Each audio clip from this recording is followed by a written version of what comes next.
আসসালামু আলাইকুম and welcome back to my channel. আজকে শেয়ার করব খুবই মজাদার একটি রেসিপি, পেঁয়াজ পাতা ভাজি। শীতকালে কিন্তু পেঁয়াজ পাতাটা অনেক বেশি পাওয়া যায়, আর গরম গরম ভাতের সাথে দুপুরবেলা এই ভাজিটা খেতে যে কতটা ভালো লাগে। যারা এই রেসিপিটা আগে কখনো খাননি তারা একবার হলো ট্রাই করবেন।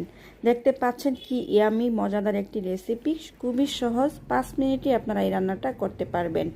চলুন তাহলে শুরু করি। এখানে আমি দেখতে পাচ্ছেন 10 টাকার পেঁয়াজ পাতা আমি কিনেছিলাম। তারপরে এটাকে টুকরো টুকরো করে কেটে পানি দিয়ে ধুয়ে গরম পানি থেকে একটু ভাপ দিয়ে পানিটাকে ফেলে দিয়েছি। ঠিক এইভাবে ভাপ দিয়ে পানিটা ফেলে দিলে পেঁয়াজ পাতাতে যে একটা গন্ধ থাকে সেটা কিন্তু থাকবে না, চলে যাবে। তবে সিদ্ধ করা যাবে না, হালকা ভাপ দিয়ে নিলেই হবে।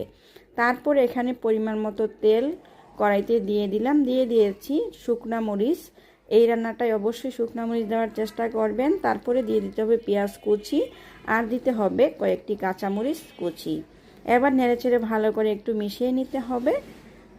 মিশানো হয়ে গেলে একটু নরম হয়ে আসলে দিয়ে দিতে হবে একটা ডিম। আপনারা চাইলে 2টা ডিমও ব্যবহার করতে পারবেন, কোনো সমস্যা নেই। তবে যাদের কাছে রেসিপি ভালো লাগবে চ্যানেল সাবস্ক্রাইব করে অবশ্যই সাপোর্ট করবেন। তারপরে দিয়ে দিয়েছি পরিমাণ মতো লবণ, সামান্য পরিমাণ হলুদ গুঁড়া। এবার নেড়েচেড়ে ভালো করে আবারও মিশিয়ে নিয়ে 1 মিনিটের মতো ভেজে নিয়েছি। এবার দিয়ে দিচ্ছি পেঁয়াজ পাতা। পেঁয়াজ পাতার সাথে ভালো করে ডিম মশলা সব একসাথে ভালো করে মিশিয়ে নিতে হবে। মিশানো হয়ে গেলে ঢাকনা দিয়ে ঢেকে রান্না করব 2 মিনিটের মতো। মাঝখানে কিন্তু আমি 2-1 বার নেড়ে দিয়েছি। দেখতে পাচ্ছেন ভাজিটা কিন্তু একদমই রেডি হয়ে গিয়েছে, খুবই সহজ। এই পর্যায়ে আমি দিয়ে দিয়েছি ধনিয়া পাতা কুচি। তারপর একটু মিশিয়ে নামিয়ে নিলাম।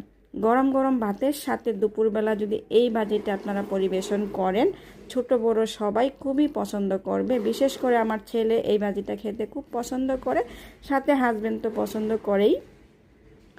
অল্প সময় অল্প মশলা দিয়ে খুবই মজাদার একটি রেসিপি।